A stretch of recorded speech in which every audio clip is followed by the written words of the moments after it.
Welcome back, everyone, to another deep dive. This time, we're going to be looking at this Transamerica brochure Okay. called College Planning with Life Insurance. And I know what you're thinking, right? Like life insurance for college. Yeah, not exactly the first thing that comes to mind. Yeah, so we're going to dive into this and see what they're talking about. Yeah, they're really pushing us to think outside of the box, beyond that traditional 529 plan we always hear about. Right, exactly. And they bring up a good point right off the bat. hmm The cost of college, it's through the roof and it's not getting any better. Yeah, the brochure mentions that just for a public four-year in-state college, you're looking at about $24,000 per year. Yeah, and that's in-state. In-state. If you're looking at a private 4-year, that number jumps up to over $56,000 annually. Oh. And then think about it. This is today's numbers. Right.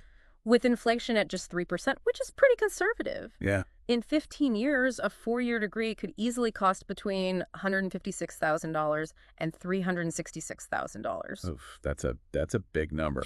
It is, and it really highlights the need for a solid savings plan. Right. And that's where Transamerica's proposal comes in. Okay, so they're saying permanent life insurance is part of this picture. Yeah, and I get it. It's not the most intuitive thing. Yeah. But there are some benefits to consider. Okay, lay it on me. So first off, there's the death benefit, right? Yeah. If something were to happen to the parent who's, footing the bill for college, Yeah. this policy would pay out tax-free. Right. That money could help replace lost income and make sure that the child can still afford college. So it's like a 2-for-1 kind of deal. Right. You're getting life insurance protection plus a potential college savings vehicle. That makes sense, but couldn't you achieve something similar with a term life insurance policy? You could, and those are generally less expensive. Right. But permanent life insurance has these extra features. Okay, like what? Well, one big one is the potential for the cash value to grow. The brochure talks about index-linked growth, which means the cash value could increase based on how certain financial indexes perform. Interesting. Now, obviously, there are no guarantees with the market, but it does offer the possibility of higher returns compared to just a regular savings account. Yeah, that makes sense. And they also mentioned downside protection, right? Exactly. Even if the market takes a hit, you're not going to lose your principal. Okay, that's a nice safety net to have. Right. It's all about finding that balance between potential growth and protecting your investment. Hmm. And then there's another perk. You can access the cash value tax-free through loans and withdrawals. Oh, wow. So that's different from a 529 plan. Very different with a 529. The money has to be used for education expenses. Right. This is much more flexible. You can use it for anything. So if like your kid needs a new computer or wants to study abroad or you have a medical emergency. Exactly. It gives you options. I like options. Me too. And there's one more advantage that might surprise you, the FSA. Yeah. So under current guidelines, the cash value of this type of life insurance policy doesn't count against your child when they apply for financial aid. So that could help them get more assistance. Potentially, yes. Wow, there's a lot to unpack here. There is, and it gets even more interesting when they introduce this case study with Mike and Lindsay. Yeah, this young couple trying to figure out how to pay for their 2 kids' college while also making sure their family is financially secure.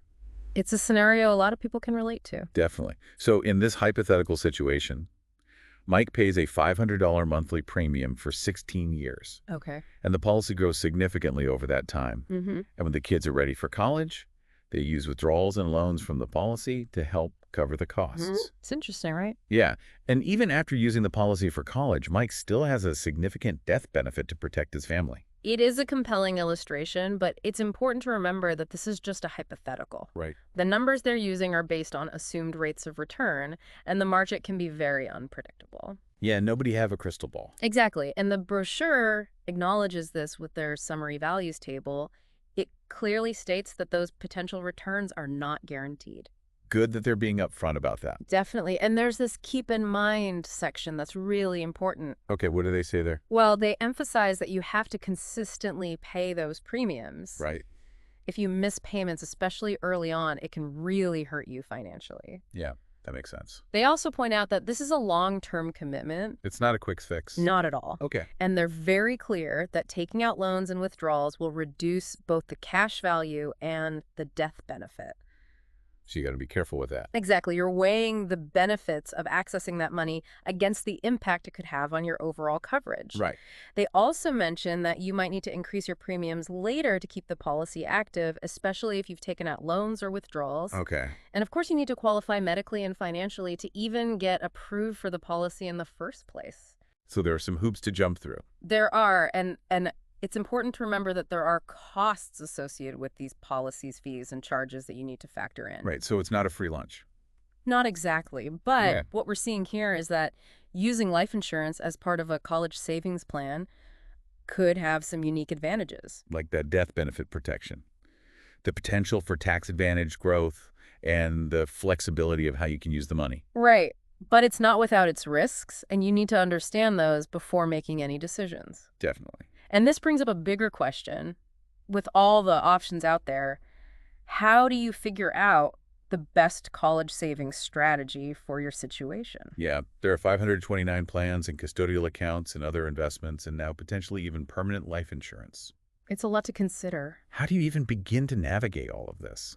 Yeah, that's the million-dollar question, right? Where do you even start? Well, it's really about understanding your own individual circumstances. There is no magic formula. It all depends on your income, your risk tolerance, how much time you have, your child's goals. Mm-hmm. What works for one family might not work for another. So it's not a one-size-fits-all kind of thing. Definitely not. And I always tell people, start with a clear picture of where you stand financially right now. Like a financial snapshot. Exactly. Look at your savings, your expenses, your short-term and long-term goals. So basically, get your financial house in order. Yeah, you need a solid foundation before you start building anything on top of it. That makes sense. And then what? Then you can start exploring different saving strategies. Okay. We've talked about 529 plans and life insurance, but there are also custodial accounts, regular savings accounts, even other investment options. So it's about diversifying your approach. Exactly, tailoring it to your specific needs. Okay. And as you're evaluating these options, don't just focus on the potential returns. Right. Think about the risks, the fees, the tax implications, how much flexibility you have. Because life throws curveballs. All the time, and your financial plan needs to be able to adapt. So don't put all your eggs in one basket. Exactly. Spread the risk. Mm-hmm. And remember, this isn't a set it and forget it kind of thing. Your financial situation changes over time, and so do your child's plans. So you need to review and adjust your strategy as you go. Exactly. Stay flexible. That's good advice. But I imagine for a lot of people, even after doing all this research, it can still feel overwhelming. It can be a lot to process. What would you say to those who are just feeling lost in this whole college planning maze? I would say don't be afraid to ask for help. Yeah. There are so many resources out there, financial advisors, websites, even government agencies. Really? Yeah, they can offer guidance and support. You don't have to figure this out all on your own. It's good to know there are experts who can help you navigate all of this. Exactly. And, speaking of navigating, it's not just about the numbers and the strategies. Right. There's this whole emotional side to college planning, too. Yeah, we've been talking a lot about, the nuts and bolts of saving for college. Mm-hmm. But there's this whole other side to it. Right, the human side. Yeah, like Yeah. behind all those numbers and strategies, there are real families, Yeah, absolutely. with hopes and dreams for their kids and for themselves. It's so important to remember that at the end of the day, we're not just talking about finances. We're talking about someone's future. Yeah, someone's life. Exactly. And for a lot of parents, their own hopes and dreams are tied up in their child's college experience. So how do we balance all of that? Like the financial planning with those hopes and dreams. Yeah. How much weight should we give to being financially secure versus, letting our kids follow their passions? That's the tough part, right? Yeah. We want to set our kids up for success. And a college degree is often seen as, the key to that. The ticket to the good life. But we also don't want them to be crushed by student loan debt Right. or forced into a career they hate just because they need to pay the bills. So it's a balancing act. It is finding that sweet spot between being practical and encouraging your kids to pursue what they love. It's tricky.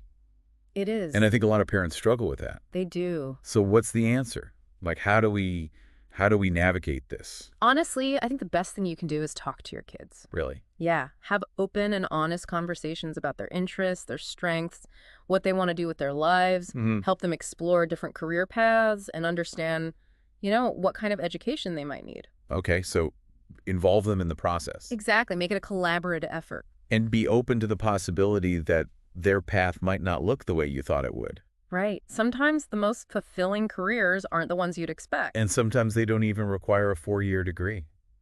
You know, there are trade schools, apprenticeships, all sorts of options out there. Right. And don't be afraid to talk about your financial limitations. Okay. It's okay to set boundaries and say, this is what we can realistically afford. Because at the end of the day, you don't want to bankrupt yourself trying to pay for your kids' college. Exactly. You have Yeah. to protect your own financial well-being, too. And I think sometimes we forget that. We do. And I think it's also important to remember that the child's success isn't just about their degree or how much money they make. Right. It's about so much more than that. It's about finding a path that aligns with their values, Mm-hmm. allows them to contribute to the world, and makes them happy. Well said. So if we were to, sum up this whole deep dive, all 3 parts into a few key takeaways, what would you say they are? Let me think. For our listeners, Yeah. you know. Okay, well, first off, financial planning is important. Yeah. But it's not just about crunching numbers. It's Wow. about having those heart-to-heart conversations with your kids about their hopes and dreams. Those are important. They are, and explore all the options. There's no one right way to do this. And remember that success is a multifaceted thing. It's not just about financial security. It's about finding a path that leads to a fulfilling and happy life. I love that. It's true. And I think it's a great note to end on. Yeah, college planning can be a little scary, but it's also a really exciting time. It is. It's a time for exploration and discovery and dreaming big. Exactly. Yeah. So to all our listeners out there, keep asking questions, keep doing your research, and keep having those conversations with your kids. Yeah, and keep dreaming. Keep those dreams alive until next time. Keep diving deep.